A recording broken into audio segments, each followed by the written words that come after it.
લસકાણા પોલીસે ring road નજીક પતરાના શેડમાં દરોડો પાડી વિદેશી દારૂનો મોટો જથ્થો ઝડપી પાડી બુટલેગરો સામે કડક કાર્યવાહી હાથ ધરી છે.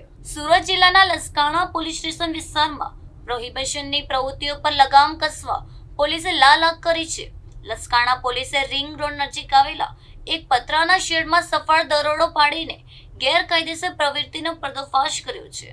આ બાબતે ગુપ્ત બાતમી મળતા જ પોલીસે તાત્કાલિક ચોક્કસ પ્લાનિંગ સાથે ઘટના સ્થળે દરોડો પાડ્યો હતો.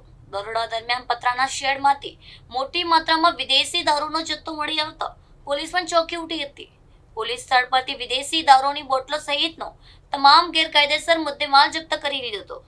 લસકાણા પોલીસે પ્રોહિબિશન એક્ટ હેઠળ ગુનો નોંધીને આ મામલે કાયદેસરની કડક કાર્યવાહી હાથ ધરી છે. આ ગેરકાયદેસર દારૂનો જથ્થો ક્યાંથી લાવવામાં આવ્યો હતો તે અંગે પણ પોલીસે ઊંડાણપૂર્વક તપાસ શરૂ કરી છે. દારૂ મંગાવનાર અને વેચાણ સાથે સંકળાયેલા તમામ મુખ્ય સૂત્રધારોને પકડવા પોલીસે એક ચક્રો ગતિમાન કર્યા છે. વિસ્તારમાં દારૂના ગેરકાયદેસર વેચાણ અને હેરાફેરી સામે પોલીસની આ કામગીરીથી બુટલેગરોમાં ફફડાટ ફેલાવી ગયો છે. લસકાણા પોલીસની આ સફળ રેડથી સ્થાનિક વિસ્તારોમાં ગુનાખોરી અટકાવવા માટે એક સરાહનીય સંદેશ ગયો છે.